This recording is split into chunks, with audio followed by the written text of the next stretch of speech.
দর্শক আপনাদের সবাইকে স্বাগত জানাচ্ছি আমাদের নিয়মিত আয়োজন দা ভিউজ অনুষ্ঠানে। আপনারা জানেন আমরা এই অনুষ্ঠানের চেষ্টা করে থাকি কমিউনিটির বিভিন্ন তথ্য আপনাদের সামনে তুলে ধরতে, সেই সঙ্গে আমরা চেষ্টা করি আপনাদের বিভিন্ন প্রশ্নের উত্তর দিতে। সে লক্ষ্যে আজ আমরা আপনাদের সাবজেক্ট নির্ধারণ করেছি আপনার নথি কতটা গুরুত্বপূর্ণ, আপনি যে ডকুমেন্ট কতটা গুরুত্বপূর্ণ ইমিগ্রেশনের জন্য। সেই সঙ্গে আমরা এই অনুষ্ঠানের দ্বিতীয় ভাগে আমরা আলোচনা করব হচ্ছে আপনার বাড়ি কেনার জন্য আমেরিকাতে রিয়েল এস্টেটে আপনি কি কি পদক্ষেপ গ্রহণ করবেন বা কি কি ধরনের পদক্ষেপ গ্রহণ করলে আপনার বাড়ি কেনাটা অনেক সহজ হবে। দুটো বিষয় নিয়ে আলোচনা করব। শুরুতেই আমরা আলোচনা করব ইমিগ্রেশন নিয়ে, সেই সঙ্গে সেজন্য আলোচনা করতে আমাদের স্টুডিওতে উপস্থিত রয়েছেন বেলায়েত হোসেন বেলাল, উনি প্যারালিগ্যাল এবং বাংলা ইমিগ্রেশন সার্ভিসের সিইও আছে। বেলাল ভাই আপনাকে স্বাগত আমাদের অনুষ্ঠানে। ধন্যবাদ আপনাকে, ধন্যবাদ টিভেনের সকল দর্শককে। বেলাল ভাই, যেটা বলছিলাম আমরা যেমন আজকে সাবজেক্ট রেখেছি যে ডকুমেন্ট বা নথি কতটা গুরুত্বপূর্ণ, কারণ প্রতিটা এখানে এই দেশটাকে বলা হয় যে ডকুমেন্টের দেশ। আপনার যত ডকুমেন্ট থাকবে আপনার তত বেশি সুবিধা হবে ইমিগ্রেশনের বিভিন্ন ক্ষেত্রে। তো আপনি কি মনে করেন যে একজন ইমিগ্রেশন প্রত্যাশী তার ডকুমেন্টেশন ব্যাপারটা কতটা গোছানো থাকা উচিত? ধন্যবাদ আপনাকে। শুরুতে ধন্যবাদ জানাচ্ছি টিভেনের সকল দর্শককে। আমরা যারা ইমিগ্রান্ট হিসেবে দেশে আসি, আমি আপনি এভরিবডি, আমাদের স্টার্টিংটাই হয় ডকুমেন্টেশন দিয়ে।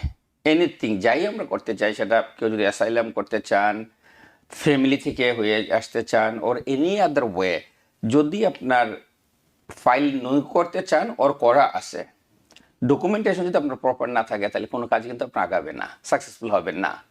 সো লেটস সি এক্সাম্পল, আপনার কারো পলিটিক্যাল অ্যাসাইলাম করা ছিল। পলিটিক্যাল অ্যাসাইলামের জন্য আপনাকে আগেই প্রিপেয়ার থাকতে হবে যে আমার কী কী ডকুমেন্টেশন লাগবে। সে অনুযায়ী আপনি ডকুমেন্টেশন তৈরি করবেন, যেগুলো আপনার দেশ থেকে আনতে হবে ওগুলো আপনার দেশ থেকে আনবেন। আপনি পলিটিক্যাল অ্যাসাইলাম করছেন, আপনার ডেট চলে আসে, আপনি মেন্টালি রেডি না, আপনি জানেনই না যে আপনার কী কী কাগজপত্র লাগবে। তো সেজন্য যেটা উচিত, আমি যেহেতু পলিটিক্যাল অ্যাসাইলামই করলাম, ওর আমি আদার ওয়েতে আমি আসলাম, এনি ওয়েতে আমরা বলছি এনি, আমরা অনেকেই সবাই আমরা ইমিগ্রেন্ট হয়ে দেশে আসি কোনো না কোনো ভাবে। মানে তারপরে হচ্ছে যে আপনি যেটা বলছেন যে প্রপার ডকুমেন্ট রেডি করা থাকাটা খুবই দরকার, কারণ এখন যে অবস্থা, বিশেষ করে যে কোনো সময় ইন্টারভিউ ডেট আসতে পারছে, আর পারে হিয়ারিং এর ডেট আসতে পারে। এই ব্যাপারগুলো যখন আসে তখন দেখা যায় যে খুব তাড়াহুড়ো লাগে, এই ডকুমেন্ট পাওয়া যাচ্ছে না, এই ডকুমেন্ট পাচ্ছে না, বা আবার অনেক সময় থাকলেও সঠিক ডকুমেন্ট সাবমিট করছে না। সেক্ষেত্রে আবার একটা জিনিস সেটা হচ্ছে যে অনেক ডকুমেন্ট দেখা যায় যে ভুল বা অনেকে বলে প্রতারণা বা ভুল। এখন আপনি যেহেতু প্যারালিগ্যাল, আপনি ইমিগ্রেশন নিয়ে জানেন, তো আসলে কতটা দরকার সৎ থাকা ডকুমেন্টেশনে? ধন্যবাদ আবারও। কোনো কারণে আমার আপনার বাংলাদেশের কাগজপত্রে থাকতে পারে ভুলভ্রান্তি, বাট আপনার এই জায়গায় আপনি যেভাবে সাবমিট করছেন, প্লাস এক্সাম্পল আপনার বা আমার নাম মোহাম্মদ আবুল হোসাইন, ওকে, এখন বাংলাদেশে সামহাও আপনার মোহাম্মদ ছিল না, অনলি আবুল হোসাইন ছিল, ওকে। সো এখন কিন্তু আপনার দুইটা জিনিস হয়ে গেল। আবুল হোসেন আমাদের দেশে হয়তো মোহাম্মদ ভাই ইউজ করছি, ওর এমডি ইউজ করছি, ওর মোহাম্মদ ইউজ করছি, ওকে। আপনি অ্যাপ্লিকেশনের মধ্যে আছে এমডি আবুল হোসাইন, বাংলাদেশে পাসপোর্টে ওর বাংলাদেশে এনআইডি কার্ডে আপনার নাম আছে মোহাম্মদ আবুল হোসাইন। আমার আপনার বাংলাদেশের দৃষ্টিতে এমডি আর মোহাম্মদ সেম থিং, আমেরিকার দৃষ্টিতে কিন্তু সেম থিং না। Mohammad is a Mohammad, MD is MD. So কারো যদি এরকম চিন্তা থাকে যে আমার দেশের কাগজপত্রের মধ্যে আমার এনআইডি কার্ডের মধ্যে এমডি আছে, বাট আমি এই জায়গায় সামহাও মোহাম্মদ ইউজ করে ফেলছি অ্যাপ্লিকেশনে এদেশের, তাহলে আপনাকে সংশোধন করে আগে থেকে আপডেট থাকতে হবে। যখন আপনি ফাইনালি হিয়ারিংয়ে যাবেন, যখন আপনি বাংলাদেশের ডকুমেন্ট দিবেন, ওটাতে হচ্ছে এমডি, এই জায়গায় আপনার মোহাম্মদ। তার মানে হচ্ছে যখন গরমিল থাকে ডকুমেন্টগুলোতে, তখন আগে থেকে মেন্টালি রেডি করতে হবে, সম্ভাবনাটা কমে আসে এবং প্রশ্নের সম্মুখীন হতে হয়। সম্ভাবনা কম না, ইট ইজ কমপ্লিটলি আপনি ডিফারেন্ট পারসন। আমার আপনার দৃষ্টিতে MD is same thing, Mohammad and MD. US এর ফাইলে না, MD is MD, Mohammad is Mohammad, দুইজন দুই ধরনের নাম। আচ্ছা, যেহেতু আপনি এনআইডি কথাই তুললেন, এবং আমরা জানি যে এর মধ্যে আগামী কিছুদিন মানে এই 1 মাসের মধ্যে শুরু হতে যাচ্ছে এনআইডি দেয়া, তো এরকম এনআইডি দিতে গিয়ে তো বাংলাদেশের এখন প্রচুর লোক ওইভাবে চিন্তা করেন, আপনি যেটা বললেন, অনেক ডেট অফ বার্থে ভুল থাকছে, অ্যাড্রেসে ভুল থাকছে, নামের বানান, বাবার নাম, মায়ের নাম, অনেক ভুল থাকে, হয়তো এতদিন সেটাকে গুরুত্ব দেওয়া হয়নি। কিন্তু এখন যখন নতুন এনআইডি আসবে দিবে, এটা নিয়ে আসলে কতটা সতর্ক থাকা উচিত, এবং আপনারা ইমিগ্রেশন সার্ভিসের পক্ষ থেকে কিভাবে এটাতে সহায়তা করছেন? ধন্যবাদ আবার আপনাকে। বিশ্বের 9টা দেশে অলরেডি, আদার কান্ট্রিগুলি বাংলাদেশ ছাড়া, বাংলাদেশের বাইরে এনআইডি অলরেডি প্রসেস শুরু হয়ে গেছে, দেওয়া হচ্ছে। কোনো রিজনে আমাদের ইউএসএ হওয়ার কথা ছিল সবার আগে। যদি আর্নিং এর সাইডটা বলেন, রেমিটেন্সের সাইডটা বলেন, যদি ইউএসএ সবসময় ইউএসএ সবসময় উপরে থাকে। কোন রিজনে, কার অবচেতনে হয় নাই সেটা আমরা জানি না। যদি আপনি বলেন একদম তৃতীয় কান্ট্রি, তৃতীয় দেশও যদি বলেন বিশ্বের, ওই সমস্ত দেশে চালু হয়ে গেছে অনেক আগে। সম্প্রতি 1 মাস হয়ে গেল কানাডাতেও চালু। আমেরিকা সবার উপরে, কেন আজও পর্যন্ত হয় নাই? কনসুলেট কি ঘুম ভাঙে নাই নাকি? না কনসুলেট এখনো স্লিপিং? না সেটা না বিষয় ব্যাপার ছিল না। আমি যতটুকু জানি কনসুলেট থেকে অ্যাপ্লিকেশন আগে যেতে হবে। আচ্ছা, ঠিক আছে, কনসুলেট যদি অ্যাপ্লাই করে, যে দেশের স্থানীয় কনসুলেট আছে, অ্যাম্বাসডর আছে, ওনারা অ্যাপ্লাই করবেন। বাংলাদেশে যারা এনআইডি কার্ড প্রোভাইড করে প্রবাসীদের জন্য, বিকজ গভর্নমেন্ট চাচ্ছে দিবে। এবং শুরু হবে শুরু হয়ে গেছে বিশ্বের বিভিন্ন দেশে, কানাডাতে অলরেডি, ইউএসএ শুরু হবে। বাট এত পরে কেন, ওটা আমি বলছি আপনাকে। 7-8 মাস আগে যে জায়গায় শুরু হয়ে গেছে, আমাদের কেন শুরু হবে আরো 2 মাস পরে?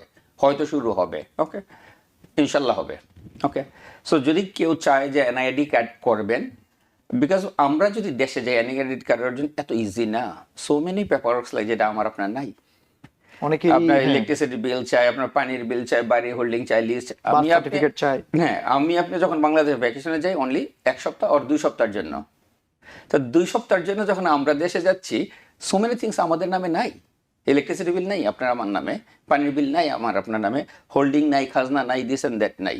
সো অনেকেই আমরা অনেকবার চেষ্টা করে বাংলাদেশে ফিরে আসি, কোনোভাবেই হয়তো পারি নাই এনআইডি কার্ড বানানোর জন্য। ইভেন এমন আছে অনেকে 2-3 বার ট্রাই করছে, আমি যতটুকু জানি পারে নাই ডকুমেন্টের কারণে। বাট গভর্নমেন্ট দিচ্ছে, দিবে, পাবো। দিস একটা ভালো গুড নিউজ যে আমরা যারা বাংলাদেশি আছি, বাংলাদেশ থেকে আমরা দেশের বাইরে থাকি, আমাদের একটা পরিচয় দরকার। আমরা বাংলাদেশি, আমাদের একটা এনআইডি কার্ড দরকার। আমরা যারা রেমিটেন্স দেশে পাঠাই, আমরা দেশের জন্য কাজ করি। যদি অন্য দেশের মানুষ পায় আর বাংলাদেশের মানুষ পায়, আমেরিকার মানুষ পাবে না কেন?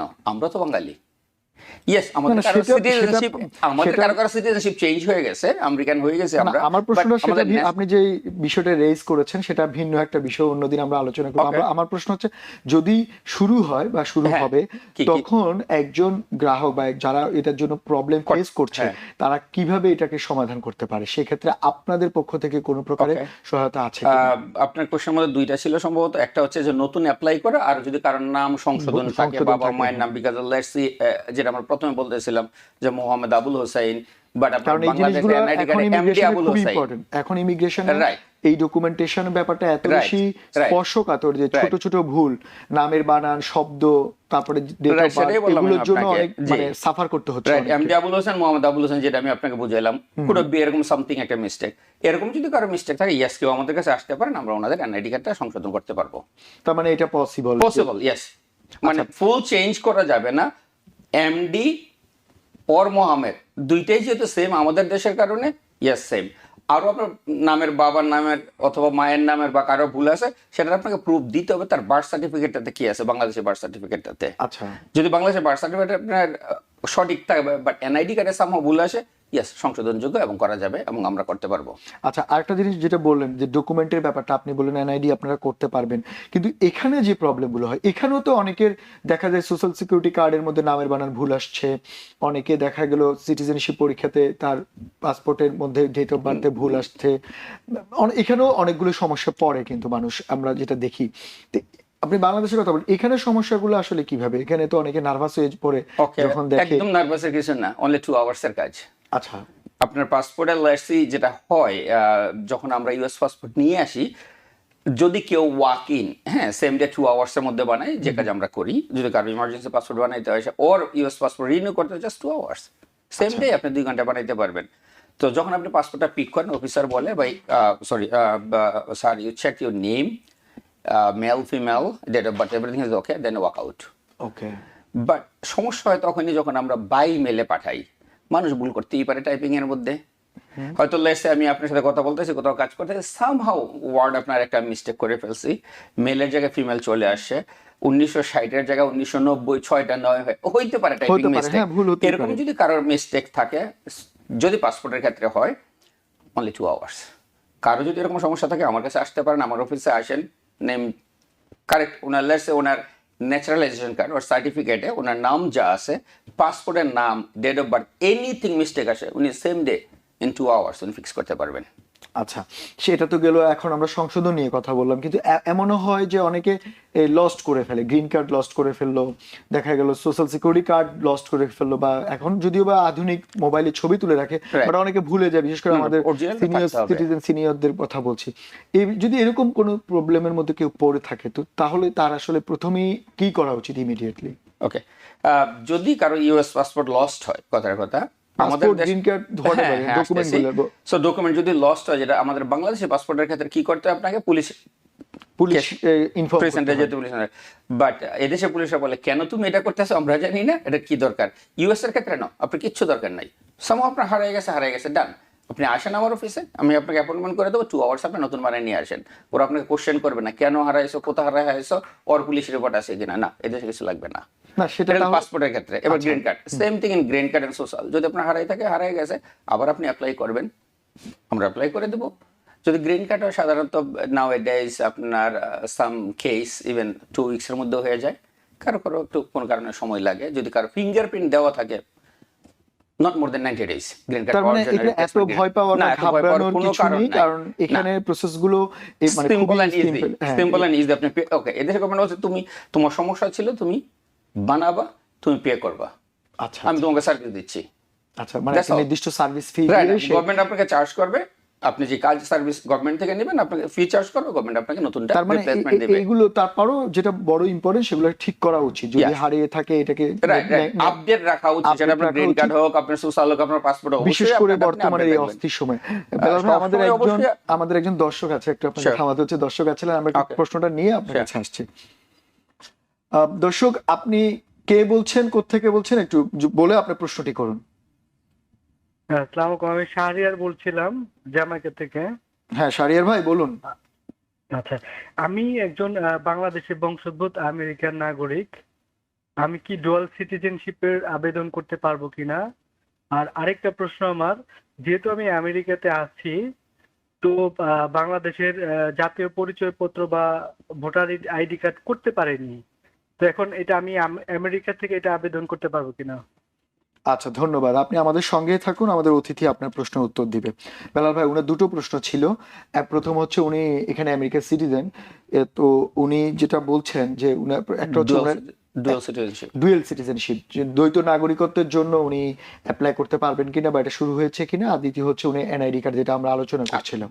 ধন্যবাদ আপনাকে। ওকে, ডুয়াল সেম থিং এগেইন যদি বলি বাংলাদেশ কনসুলেটের কথা, যাক এখন অনেকটাই চেঞ্জ হয়ে আসে, ডিজিটালাইজ। আগের দিনে বাংলাদেশ এম্বাসিতে বা বাংলাদেশ কনসুলেটে আমরা যারা এই ডুয়াল সিটিজেন সাবমিট করতাম, আমরা জানি যারা সাবমিট করছে কতদিন লাগতো এবং কত ধরনের ভোগান্তি প্রবাহিত হইতো। এমন এখনো আছে কারো 7 বছর, 8 বছর, 10 বছর হয়েছে, কোনো খবর নাই। মানে এত বছর এটা কি ধরনের সার্ভিস? আপনি পে করতেছেন সার্ভিসের জন্য, আপনি ডুয়াল সিটিজেনের জন্য আপনার পুলিশ ভেরিফিকেশন হচ্ছে বাংলাদেশে। ওকে, আমার যদি বাংলাদেশি ন্যাশনাল আইডি কার্ড থাকে, আমারও যদি বাংলাদেশি পাসপোর্ট থাকে, আর কি ভেরিফাই করবেন আমি বাঙালি কি না? সেজন্য 7 বছর 8 বছর অপেক্ষা করতে হবে। But now it is thanks god, yes, এখন অনেক ফাস্টার, অনেক ইজি, অনেক কুইকার, অনলাইনেই আমরা করতে পারতেছি। এখন যদি কারো লাগে ইউএসএ বসে বাংলাদেশ কনসুলেটে না গিয়ে আপনি কেউ ডুয়াল সিটিজেনশিপের সার্টিফিকেট আমাদের কাছে করতে পারবেন। ডুয়াল সিটিজেন কেউ যদি অ্যাপ্লাই করতে চান, কনসুলেট স্যারও আপনি চাইলে আমাদের কাছে আসতে পারেন, আমরা আপনাকে হেল্প করতে পারবো। অনলাইনে করা যাবে। ইয়েস, আপনি এখন আর 7 বছর 10 বছর আর কনসুলেটের পিছে ঘুরতে হবে না। আর ডকুমেন্টেশনের ব্যাপারটা কি অনেক বেশি ডকুমেন্টের প্রয়োজন? না, ডকুমেন্টের ব্যাপারে ওরকম আপনার আগের মতোই আছে। যে জিনিসটা সেটা হচ্ছে কি, আপনার যে আপনি বাঙালি সেজন্য আপনার বাংলাদেশের বার্থ সার্টিফিকেট, এনআইডি কার্ড, এগুলি কোনো একটা থাকতে হবে অথবা দুইটাই থাকতে হবে। বাংলাদেশের পার্মানেন্ট অ্যাড্রেস, বাংলাদেশের ফোন নাম্বার যেটা কমন সবসময় ছিল সেম। আপনার হচ্ছে কি পাসপোর্টের কপি বাংলাদেশি 1 থেকে 7 পাতা, 1 to 7 বাংলাদেশি পাসপোর্টের কপি আপনি দিবেন। যদি আপনার বাচ্চা কাচ্চা এই দেশে হয়ে থাকে তাদের ডিটেলস আপনি দিবেন। আপনার ইউএস পাসপোর্ট আছে, ইউএস পাসপোর্টের first page and second page আপনি দিবেন। ইউএস সিটিজেনশিপের কপিটা আপনি দিবেন। আর হচ্ছে ইউএস আপনার অ্যাড্রেস, ফোন নাম্বার সেম বাংলাদেশে যেরকম, ইউএস এরটা আপনি সেম দিবেন। আর এগুলি এফিডেভিট, একটা ফর্ম আছে, এফিডেভিট ফর্মটা আপনি ফিল আপ করবেন। Almost done and quick. আচ্ছা, আর আপনি তো এনআইডি কথা বললেন যে এনআইডি এটা শুরু হচ্ছে ওই দিনে 2 মান্থ, বাট কেউ যদি এখনো চায় যে আগেই অ্যাপ্লাই করতে চান, চাইলে এখন অ্যাপ্লাই করা যাবে।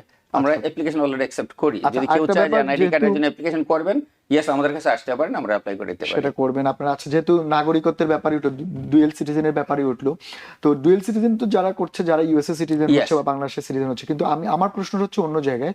সেটা হলো, আপনি এখন আমরা দেখলাম যে এই ট্রাম্প অ্যাডমিনিস্ট্রেশনে, যেমন এই গত কিছুদিন আগেও প্রচুর ডিপোর্টেশন বা অনেক ঝামেলা হচ্ছে, তারা যাচাই বাছাই করছে, হোল্ড করছে বিভিন্ন রকমের অ্যাডভান্টেজগুলো, সুবিধাগুলো যেগুলো এতদিন পেয়ে আসছিল মানুষজন। তো এখন অনেকেই সিটিজেনশিপের অ্যাপ্লাইয়ের জন্য এলিজিবল বা করবে সামনে।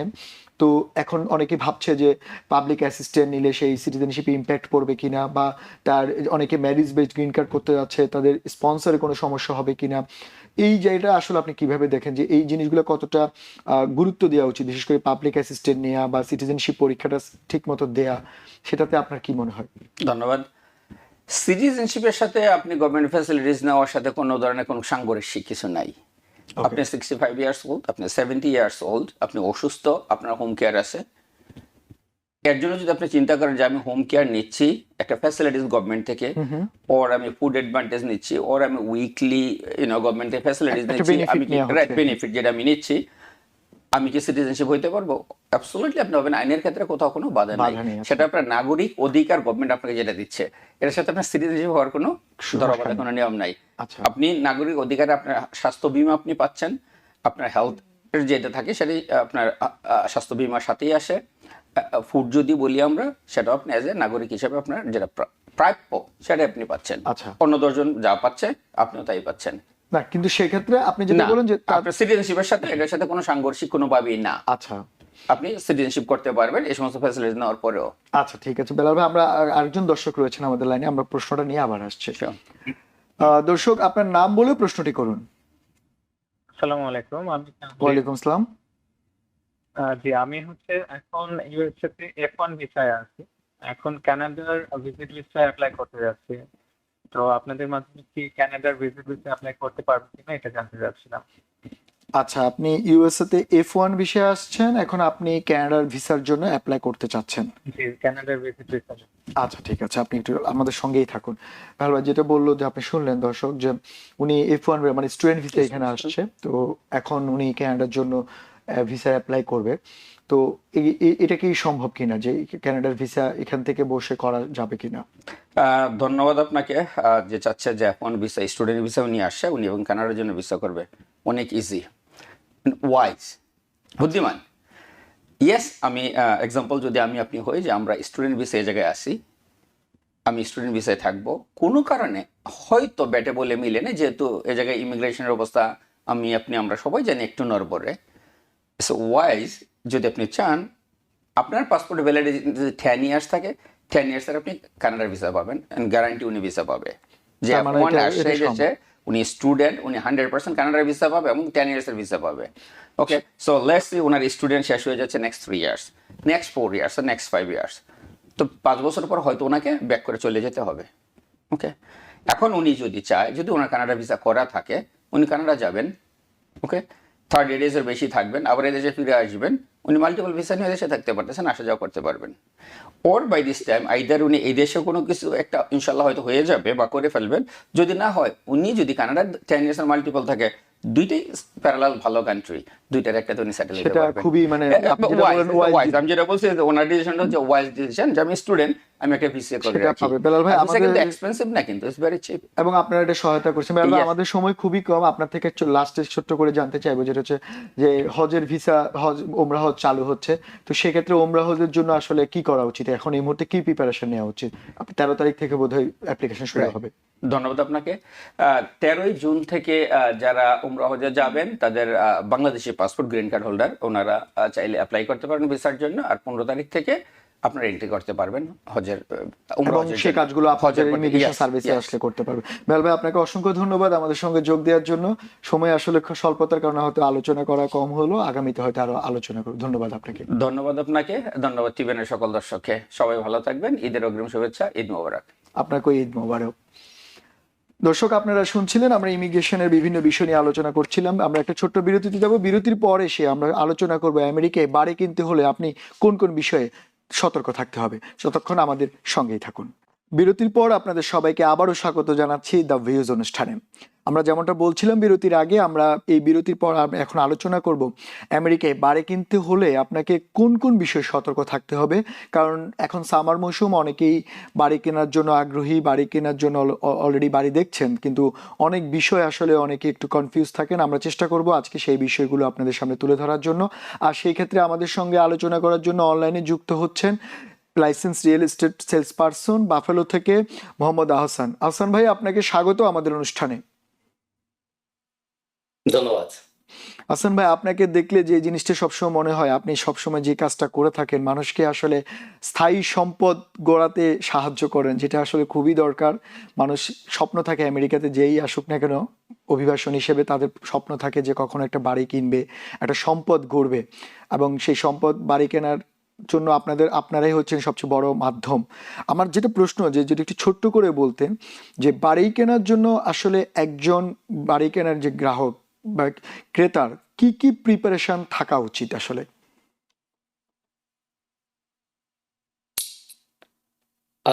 আমি মনে করি আমাদের যারা আজকে বিশেষ করে যারা প্রথম বাড়ি কিনবেন ওনাদের জন্য আজকে আমরা আলোচনা করব। যারা ইনভেস্টর তাদের জন্য আমরা আজকে নাই বলবো।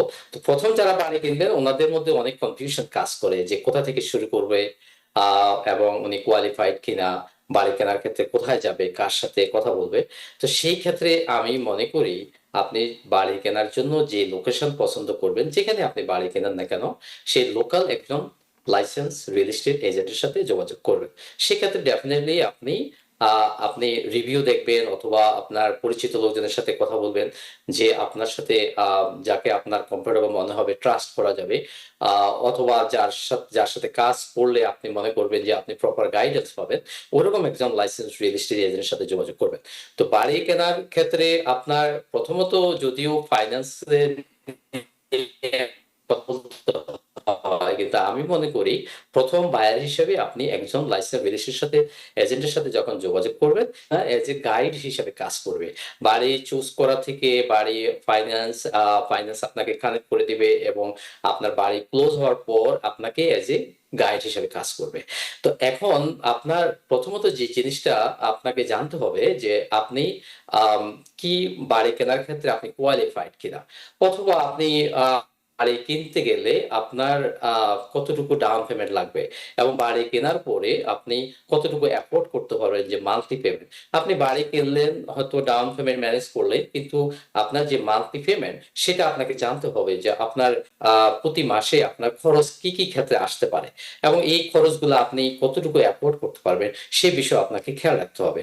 তো এখন যে জিনিসটা সেটা হলো যে আপনি এখানে ডাউন পেমেন্টের ক্ষেত্রে আমি বলবো যে এটা আপনার ইনকাম এবং ডেপ্থ রেশিওর সাথে ম্যাচ করে আপনার ডাউন পেমেন্ট ডিপেন্ড করবে। এখন ডাউন পেমেন্ট সেটা 3% হতে পারে, আবার 20% হতে পারে। তো আপনি যদি $200,000 একটা প্রপার্টি আপনি চুজ করেন, তাহলে 3% দ্যাট মিনস $6,000 আপনার ডাউন পেমেন্ট লাগতে পারে। আবার যদি 20% হয় সেক্ষেত্রে $40,000। তার মানে আপনার ডাউন পেমেন্ট কত লাগতে পারে সেটা আপনার ইনকাম এবং ডেপ্থ রেশিওর উপর ডিপেন্ড করবে।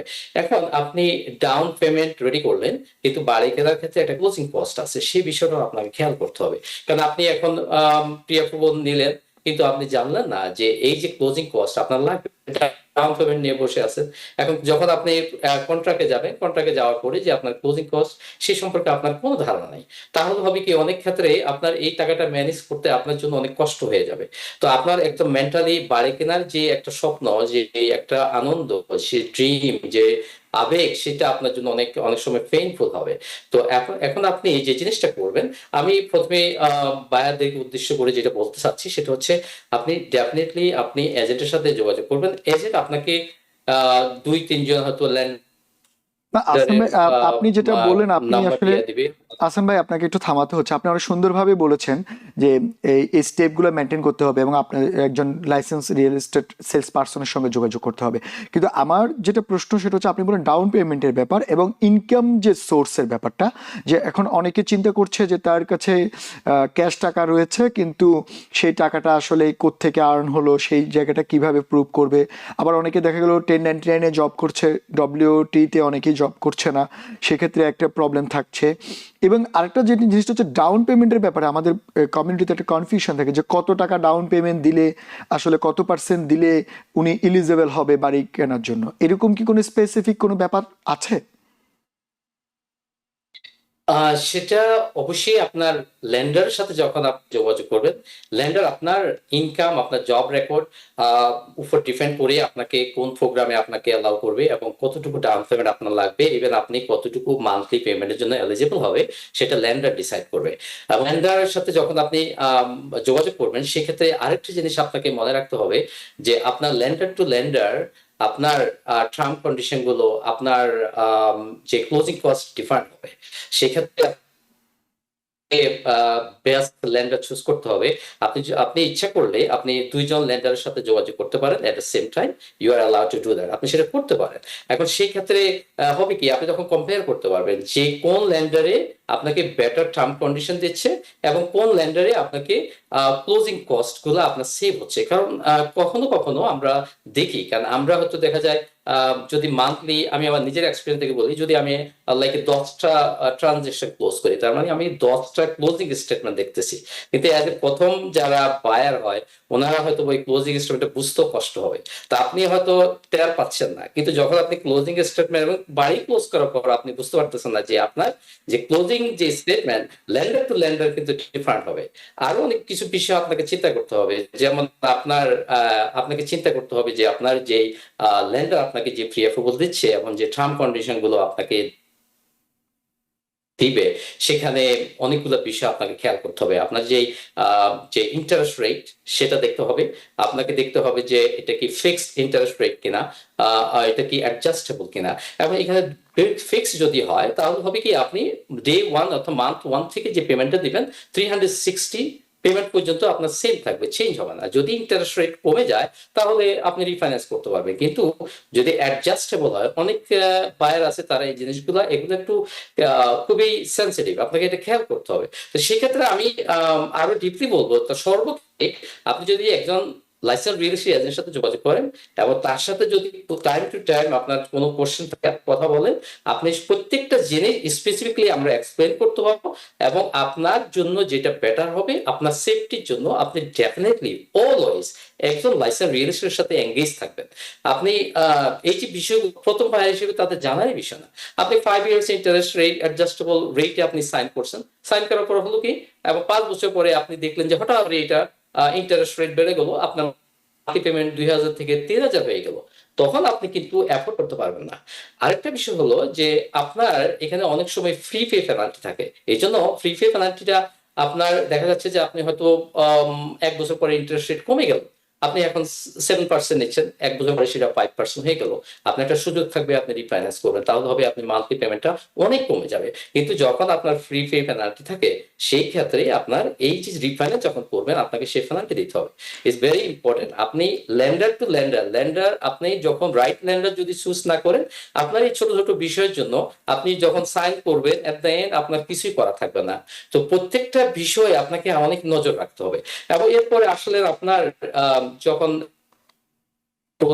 আপনি ল্যান্ডার বলবেন আপনার কত পার্সেন্ট ডাউন পেমেন্ট আপনি বুঝে নেবেন, এরপরে আপনি বলে দিবেন আপনার ক্লোজিং কস্ট কতটুকু লাগবে, আপনি রেডি হয়ে যাবেন। এখন বাড়ি কেনার পরে আপনাকে আরেকটা জিনিস, সেটা হলো যে আপনার মান্থলি পেমেন্টটা আপনাকে কন্টিনিউয়াস দিতে হবে। আপনি হয়তো বাড়ি কিনলেন, ডাউন পেমেন্ট ম্যানেজ করলেন, কিন্তু মান্থলি পেমেন্টটা আপনাকে কোনোভাবে, এটা এমন না যে আপনার এই মাসে আপনার শর্ট পড়ছে আপনি কারো থেকে নিয়ে নিলেন, নো, প্রত্যেক মাসে আপনাকে এই মান্থলি পেমেন্টটা দিতে হবে। এখন আপনার ইনকামের সাথে আপনার মান্থলি পেমেন্টটা আপনাকে হিসাব করতে হবে যে আপনি কত টাকা ইনকাম করতেছেন এবং কত টাকা আপনার মান্থলি পেমেন্ট আসবে। এখন মান্থলি পেমেন্টের সাথে অনেকগুলা চার্জ অ্যাড হতে পারে, যেমন ধরেন আপনার প্রিন্সিপাল থাকবে, লোনে যে প্রিন্সিপাল পেমেন্ট ইন্টারেস্ট, এরপরে আপনার ট্যাক্সের বিষয় থাকে। আপনি $300,000 প্রপার্টি যদি বাফলোতে কেনেন তাহলে হয়তো আসবে $100। আবার যদি আপনি এমাস টাউনে কেনেন তাহলে দেখা যাবে যে প্রতি মাসে সেখানে আপনার তা- 600 তার মানে 700 হচ্ছে 800 আসাম ভাই, হতে পারে। আপনি যেটা বলছেন যে এই পুরো প্রক্রিয়াটা এমন একটা প্রক্রিয়া যেটা ব্যক্তি টু ব্যক্তি ভ্যারি করে, কারণ একজনের সঙ্গে আরেকজনের নাও মিলতে পারে, কারণ এক একজনের ইনকাম এক এক রকম থাকে। আবার এর মধ্যে বাড়ির লোকেশনেরও ব্যাপার থাকে, আপনি যেটা বললেন পেমেন্টের ব্যাপারগুলো খুবই স্পর্শকাতর, এগুলো মেনটেন করতে হয়। আপনি যেহেতু বাফেলোর কথাই বললেন, যেহেতু আপনি বাফেলো থেকে আমাদের সঙ্গে যোগ দিয়েছেন, তো এখন আপনার থেকে মানে যেটা আমার জানার ইচ্ছে সেটা হচ্ছে ব্যক্তিগতভাবে যে এই বাফেলোর আশেপাশে, বিশেষ করে বাফেলো, নায়াগ্রা বা এর আশেপাশে এখন ইনভেন্টরি কেমন এবং বাড়ির চাহিদা কেমন বা দামের ভেরিয়েশনটা কেমন হচ্ছে? আহ, যেটা স্বাভাবিক নিয়মে যখন আপনার ডিমান্ডের সাথে সাপ্লাই একটা গ্যাপ থাকে, সেক্ষেত্রে সবসময় যে কোনো প্রোডাক্টের ভ্যালুটাই বেশি হয় ডিমান্ড বেশি থাকলে। আমাদের এখানেও সেম থিং, এখানে অনেক কারণেই বাফলোতে সবাই আসতেছে, ইনভেস্টর আসতেছে, অনেকে নিজে থাকার জন্য আসতেছে। কারণ এখানে কয়েকটা বিষয় আছে। আপনার ধরেন লিভিং কস্টটা অনেক কম, আপনার জব অপরচুনিটি অনেক ভালো, আপনার লাইফ কোয়ালিটি যদি আমি বলি, সেখানে লাইফ কোয়ালিটি বলতে আপনার এখানে লেস স্ট্রেস। আপনি জবের ক্ষেত্রে হোক, চলাফেরার ক্ষেত্রে হোক, আপনার ইভেন আপনি ড্রাইভিং যদি বলি, আপনি সারাদিন যদি 200 মাইল ড্রাইভ করেন, আপনার কাছে কোনো রকম স্ট্রেস লাগবে না, কোনো চাপ নেই। আপনি যেখানে আপনার 10 মিনিটস ডিস্টেন্স, 10 মিনিটস লাগবে, সেখানে 10 মিনিটস লাগবে। এই এছাড়া আপনার এখানে জব অপরচুনিটির কারণে বিভিন্ন জায়গা থেকে আমেরিকার বিভিন্ন স্টেট থেকে এখানে আসতেছে, যার কারণে এই যে এক্সট্রা যে বায়ার, এই বায়ারদের জন্য লোকাল সাপ্লাই কিন্তু ওরকম নাই। যার কারণে সবসময় আমরা দেখি যে 2 মাস আগে যে প্রপার্টি আমরা কন্ট্রাক্ট করলাম, হয়তো দেখা যাচ্ছে 150, 2 মাস আগের, আবার 2 মাস পরে দেখা যাচ্ছে সেখানে $20,000 বেড়ে যাচ্ছে। তো এই জন্য প্রাইসটা ঊর্ধ্বমুখী এটা। আর একটা জিনিস হলো, এখানে বাফেলোতে অন্য যে কোনো জায়গায় আপনি বাড়ি কেনেন না কেন, আপনার প্রাইস হয়তো বা কোনো এক সময় আর নাও, মানে আমি যেটা বলবো, প্রাইস হয়তো বা উঠানামার মধ্যে থাকে, কিন্তু বাফেলোর সিনারি হলো টোটালি আলাদা। এখানে প্রাইসটা একটা স্টেবল, আপনি নিশ্চিত। আপনি যত আর্লি বাড়ি কিনবেন, তত তাড়াতাড়ি আপনার ইনভেস্টমেন্টের ইকুইটি বাড়বে। তার মানে হলো আপনার যে মর্টগেজ আপনি পেমেন্ট দিচ্ছেন, এই যে ইকুইটি যে প্রাইস ইনক্রিজ হচ্ছে, ওই টাকাটা কিন্তু সম্পূর্ণ আপনার ইকুইটিতে যাচ্ছে। তার মানে আপনি হয়তো আজকে $10,000 ডাউন পেমেন্ট দিয়ে একটা 200,000 বাড়ি কিনতেছেন, কিন্তু 6 মাস পরে যদি ওই $200,000 বাড়ি 220 হয়, তার মানে এই যে এডিশনাল যে 20 এই $20,000 6 মাস পরে কিন্তু আপনার ইকুইটি হয়ে থাকলো, এটা একটা অ্যাসেট। তো আমি বলবো যারা বাড়ি কেনার জন্য আগ্রহী, আমাদের এই Buffalo, Niagara Falls, Western New ইয়র্কে আপনারা যত তাড়াতাড়ি বাড়ি কিনতে পারবেন, ততই আপনার আচ্ছা, অ্যাসেটটা বাড়তে আসলাম ভাই, থাকবে। আপনি তো এটা বললেন হচ্ছে আর আমরা যে আহ, আসলে জি আপনি এটা বললেন প্রাইভেট প্রপার্টির ক্ষেত্রে যে বাড়ি কেনার জন্য। আমরা জানি যে বাফেলোতে অলরেডি আমাদের বাংলাদেশি কমিউনিটি, বিশেষ করে সাউথ এশিয়ান কমিউনিটি গ্রোয়িং হচ্ছে। তো আরেকটা ব্যাপার হচ্ছে, যদি বাণিজ্যিক স্পেস, কমার্শিয়াল, অনেকে চিন্তা করছে বাণিজ্যিকভাবে চিন্তা করছে বাণিজ্যিক স্পেস কেনার জন্য, যেমন ওয়্যার হাউস দেওয়া থেকে শুরু করে, রেস্টুরেন্ট থেকে শুরু করে, রেসিডেন্সিয়াল হোটেল থেকে শুরু করে, অনেক ধরনের বাণিজ্যিক ব্যাপার থাকে। যে বাণিজ্যিক স্পেসগুলোর আসলে কি অবস্থা? এরকম বড় সড়ো বাণিজ্যিক স্পেস কি বাফেলোতে আসলে অ্যাভেলেবেল রয়েছে? এখনো অনেক এই বাফেলো সিটি বা সারাউন্ডিং আর অন্যান্য টাউন, ইভেন নায়াগ্রা, ছোট ছোট মল আছে। আমরা দেখি অনেক বায়ার থেকে আমরা কল পাচ্ছি, কেউ হয়তো দেখা যাচ্ছে যে এখানে টেক কেয়ার করবে, কেউ হয়তো দেখা যাচ্ছে যে মিক্স ইউজ প্রপার্টি খুঁজতেছে, নিচে নিচে যে কোনো একটা বিজনেস করবে, উপরে হবে। এরকম আসতেছে, অনেক অনেক বায়ার আসতেছে এবং অপরচুনিটি আছে। তবে হয়তো এক সময় এগুলো পরিত্যক্ত ছিল, সেই জায়গাটা আস্তে আস্তে আস্তে আস্তে এখন সেগুলা মানুষের যে ওভারফ্লো, সেই কারণে মানুষের প্রয়োজনে নানান রকমের বিজনেস গ্রো হচ্ছে। আচ্ছা, আরেকটা জিনিস আর আসলাম। আমরা যে বিষয়টা নিয়ে হ্যাঁ হ্যাঁ, বলুন আসলাম ভাই, বলুন। হ্যাঁ, যে বিষয় নিয়ে আমাদের আজকের যেই মেইন টপিকটা ছিল, বাড়ি কেনার যেই সাবধানতা, তো আমরা হয়তো যেই জায়গাতে ছিলাম যে লোনের পরে যে জিনিসটা, সেটা হলো যে বাড়ি যে চুজ করা।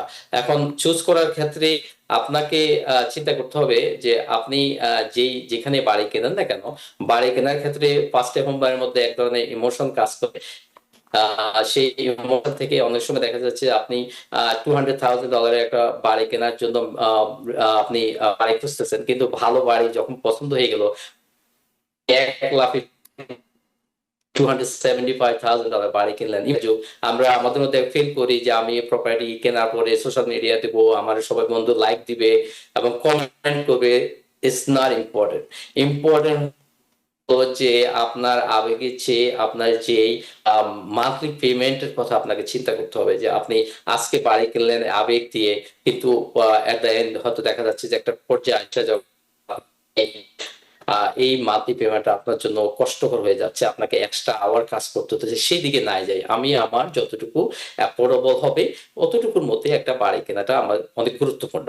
এবং আপনার যেটা আরেকটা বিষয় হলো যে বাড়ি কেনার আগে আরো একটা বিষয় আপনাকে খেয়াল করতে হবে, যে মান্থলি পেমেন্টের কথা আমরা বলছিলাম, সেটা তো আছেই। এবং বাড়ি কেনার ক্ষেত্রে আপনাকে আরো যে বিষয়গুলো দেখা যাচ্ছে যে আপনার রিপেয়ার মেইনটেনেন্স কস্ট থাকে। এবং হয়তো আপনি একটা বাড়ি কিনলেন, আপনি হয়তো বাড়ি করে দেখলেন যে হয়তো আপনার কখনো ধারণা নাই এই বাড়িতে যে রূপটা আছে, রূপটার এইজ কত। এগুলো আপনি সবসময় এগুলো খেয়াল করবেন, সেই ব্যাপারটাতে আসাম ভাই, সেই ব্যাপারটাতে আসছিলাম আমি, সেই ব্যাপারটাই আপনি একটু আসাম ভাই আপনি থামাতে হচ্ছে, সেই ব্যাপারটাতে আসছিলাম যে আপনি এতক্ষণ যে এই কথাগুলো বললেন, ফাইন্যান্সিয়াল ব্যাপারগুলো বললেন, যে বা প্রসেসিং এর ব্যাপারটা বললেন, কিন্তু এই আমাদের যেমন অনেকেই অভিযোগ করে থাকেন, বা এই যে বাড়ি কেনার পরে যেটাকে বলা হচ্ছে যে মানে তারা খুব প্রবলেমের মধ্যে পড়েন, যেটাকে বলা আমরা বলছি যে ইন্সপেকশন করা, সঠিকভাবে ইন্সপেকশন করা, বা এই যে বাড়ির কন্ডিশনটা অনেক সময় দেখা গেল যে ওরা বুঝতে পারে না, বা অনেক সময় তাদেরকে ভুল তথ্য দেওয়া হয়। এই জায়গাটাতে কতটা সতর্ক থাকা উচিত, যেটা আপনি বলছিলেন রুফ থেকে শুরু করে, বয়লার থেকে শুরু করে তার সুয়ারেজ সিস্টেম এভরিথিং, এইটা আসলে কতটা গুরুত্বপূর্ণ খেয়াল করা বাড়ি কেনার আগে? অবশ্যই গুরুত্বপূর্ণ, কারণ আপনি বাড়ি কেনার পরে এই যে মেনটেনেন্স, আপনার হঠাৎ করে হয়তো বড়দের একটা খরচ আসবে, আপনি আসলে ওই টাকাটা আপনার কাছে আছে কিনা। এবং আপনি যদি আগেই জানেন যে এই রূপের এইজ হলো হয়তো 20 ইয়ার্স, তার মানে আরো হয়তো বা 5 ইয়ার্স 10 ইয়ার্স আপনার লাইফ টাইম আছে, তার মানে হলো 5 বছর 10 বছর পরে আপনার বড় ধরনের একটা ইনভেস্টমেন্ট লাগবে। তো আপনি হয়তো দেখা যাচ্ছে furnace, heating system, air condition, এইগুলা আপনাকে জানতে হবে যে এগুলার এইজ কিরকম, এবং এগুলার লাইফ টাইম আর কতটুকু হতে পারে, এবং এক্সট্রা টাইম যদি হয় সেটা বেনিফিট। এবং হট ওয়াটার ট্যাঙ্ক, সেটার এইজ কিরকম, সেটা কাজ করতেছে কিনা, বাড়ির সাইডিংটা কি অবস্থা, এবং এগুলো তো থাকবেই। আপনার এক্সট্রা কিছু বাজেট আপনাকে তো হবে, হয়তো বা আপনি জব লুজ করবেন, আপনার বাড়ির মেনটেন্যান্সের ক্ষেত্রে আপনার হঠাৎ করে হিট বন্ধ হয়ে গেল, তো এক্সট্রা কিছু সেভিং আপনি বাড়ি কেনার ক্ষেত্রে আপনার কাছে, আপনি একেবারে বাড়ি না কিনে কিছু টাকা আপনি সেভ করে রাখবেন ইমার্জেন্সি ব্যাকআপের জন্য। হয়তো দেখা যাবে আপনি জব লুজ করতে পারেন, অথবা দেখা যাচ্ছে আপনি যে জবে আছেন সেখানে আপনাকে আওয়ার কমাই দিচ্ছে, অথবা আপনার ফিজিক্যাল অথবা আনএক্সপেক্টেড কোনো ধরনের সমস্যা হলো যে আপনি কাজে যেতে পারলেন না, তো সেক্ষেত্রে আপনাকে ব্যাকআপটা আপনাকে চিন্তা করতে হবে। এরপরে আসেন আপনি বাড়ি কেনার ক্ষেত্রে আপনাকে আমি যে কথা বললাম, আবেগ তো থাকবেই। সেক্ষেত্রে আপনাকে যে লোকেশন চুজ করা, ভালো লোকেশনে আপনাকে ভালো ওই নেবারহুড সম্পর্কে আপনার ধারণা নিতে হবে। কারণ কোনো নেবারহুডে যদি ক্রাইম বেশি হয়, ভায়োলেন্স বেশি হয়, সেই এলাকাতে দেখা যাচ্ছে যে বাড়ির দাম কিন্তু ডিমান্ড কম থাকবে। এখন আপনি বাড়ি কিনতেছেন, এটার মানে এটা নয় যে আপনি এই বাড়ি কেনার পরে বাড়িতে আপনার ফ্যামিলি নিয়ে থাকবেন, শুধু এটা না, এটা একটা ইনভেস্টমেন্ট। আপনাকে চিন্তা করতে হবে যে এইটার রিসেল ভ্যালুটা কেমন হবে। আপনি এখন বাড়ি কিনতেছেন, আপনি 1 বছর পরে যদি দেখেন যে আপনার সেম ইনভেস্টমেন্টের যে প্রাইস, সে একই প্রাইসে আছে, তার মানে আপনি প্রফিটেবল কোনো ইনভেস্টমেন্ট না। তো আপনি যেখানে বাড়ি কিনবেন আসান ভাই, আসলে আপনি অনেকগুলো জিনিস, অনেকগুলো তথ্য আমাদেরকে দিলেন। আসলে আমাদের সময় খুবই কম, তারপরও আমরা আজকে যতটুকু আপনার থেকে জানলাম যে অনেকগুলো বিষয় আপনি এখানে খুব সুন্দরভাবে তুলে ধরেছেন, যে বাড়ি কেনার জন্য এই বিষয়গুলো খুবই দরকার। তবে তার চেয়েও বড় যে ইম্পর্টেন্ট, আপনাদের মতো যারা licence real estate sales person রয়েছেন তাদের সঙ্গে যোগাযোগ করা। হয়তো আপনাদের সঙ্গে আমাদের যারা দর্শক দেখছেন, তারা যারা নতুন বাড়ি কিনবেন, আপনারা এই ধরনের সেলস পার্সনদের সঙ্গে যোগাযোগ করলে হয়তো ওনারা আপনাদেরকে আরো ডিটেলস বলতে পারে। এখানে সময় স্বল্পতার জন্য হয়তো সবকিছু বলা সম্ভব হয়েও ওঠেনি। ধন্যবাদ আহসান ভাই আপনাকে। ধন্যবাদ টিভিএম কর্তৃপক্ষকে আমাকে এই সুযোগটা দেওয়ার জন্য। ধন্যবাদ দর্শক, আপনাদের সবাইকে আবারও ধন্যবাদ জানাচ্ছি এতক্ষণ আমাদের সঙ্গে থাকার জন্য। হয়তো আগামীতে আমরা নতুন কোনো বিষয় নিয়ে আপনাদের সামনে হাজির হব। ততক্ষণ পর্যন্ত আমাদের সঙ্গেই থাকুন।